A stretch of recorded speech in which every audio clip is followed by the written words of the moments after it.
Do you ever feel uneasy when someone's actions don't actually match their beliefs that they shared with you? And why do we sometimes change our attitudes to justify our behavior?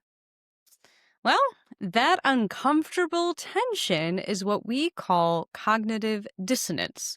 And of course, we have a theory that gets all into it.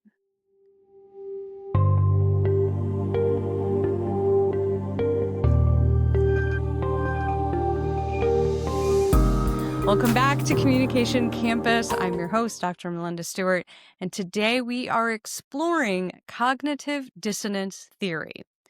Now, this theory explains the psychological discomfort we feel when our beliefs and our behaviors are inconsistent. And it offers some strategies that we can use to reduce that tension. So, our core assumptions here that we always want to kind of focus in on is that humans seek consistency between their beliefs, their attitudes, and their behaviors. Now, in a previous episode, I talked about how we have these different layers and they are going to change. Now, our beliefs and our values are at the core. They're a lot harder to change. A little bit further out are our attitudes, and they're easier to change, but even easier than that are really our behaviors. Unless it's a habitual behavior, and then it can be really hard to change our behavior, let alone someone else's behavior. But when there's not consistency between those three areas, we start to have this feeling of dissonance. And dissonance is all about psychological discomfort. Now, the more important the belief a person has, the greater the dissonance when it's violated. So, if this is something you are really, really important to you, it's something you hold really, really dear to you, you're going to have even bigger feelings about when the behaviors go against what you believe. And we're motivated to reduce that dissonance. We don't like that discomfort. So we will often change our attitudes or change our beliefs or change our behaviors to lessen that discomfort. Well, so how do we reduce this? Well, the scholars talk about first and foremost, we can change the behavior. We can stop doing the inconsistent action. So, for example, as soon as we find out and it really sticks to us that smoking is harmful, we might really start thinking about ways that we can reduce the times that we're smoking and eventually quit smoking. We've learned this new thing. We're starting to feel really weird about doing the behavior, so we quit doing it. We can change our cognition.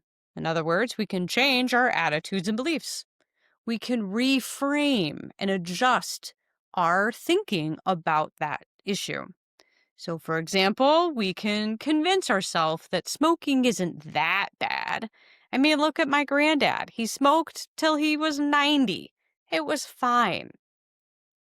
So, we can use different ideas to reframe our beliefs to justify what we're doing. We can also add new cognitions. We can introduce justifications and reduce the conflict. So, for example, we can say, yes, I smoke, but it helps me relax. And my stress is really unhealthy too. So, what am I going to do? Be super stressed out or have a cigarette? Meh, meh, meh.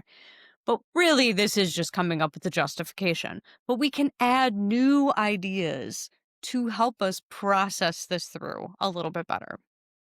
And lastly, we can reduce the importance. We can downplay how much the inconsistency really matters. So again, with our smoking, we could just say, well, I don't like to smoke that much. It's really just a social thing. So I'm going to downplay it. I only have cigarettes when I'm drinking. I remember those were being things my friends had said. And what's really interesting is that they've done some really classic studies over the years. Festinger and Carlsmith in 1959 did a really famous study that a lot of people talk about. And they had participants doing a boring task. And they either paid the participant $1 or $20 to tell someone else that it was really enjoyable. Those that were only paid $1 reported more enjoyment. Why? Well, $1 wasn't enough justification for lying. So they just changed their attitude to reduce the dissonance. Those that were paid the $20, it was a lot easier to lie. Now, this experiment showed that we often shift beliefs to align with our behaviors when we are experiencing external justification. I think it's kind of interesting. All right, so an application for this. We can see this happening everywhere. So, for example, we can think about health campaigns. And an anti smoking ad is going to often highlight dissonance between values, our health and the behavior smoking. Now, how they do that, how they play that out, can become a variety of opportunities. When we're thinking about marketing, we can think about the post purchase realization, where we convince ourselves that we made the right choice after buying something really expensive, for example.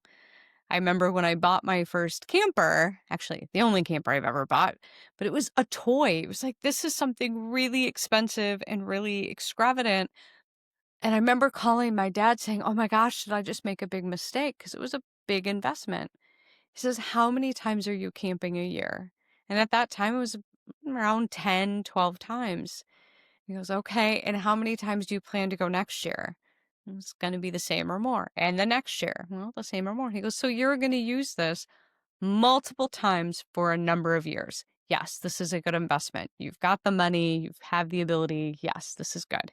But I needed him to help me process that because I don't spend a lot of money on something that I considered extracurricular. So, to sum this all up, we want our beliefs and attitudes and behaviors to be consistent. We also want them to be consistent in other people. Inconsistency creates discomfort, also known as dissonance. And to reduce the dissonance, we commonly change our behavior, our beliefs, or we come up with a new justification. Thank you for joining me in this episode of Communication Campus. And in our next section, we will continue exploring even more communication theories. We really want to think about how these theories reveal why people think and act the ways that they do. But until our next episode, I want you to remember that when your mind feels uneasy, it might just be cognitive dissonance at work. Keep communicating.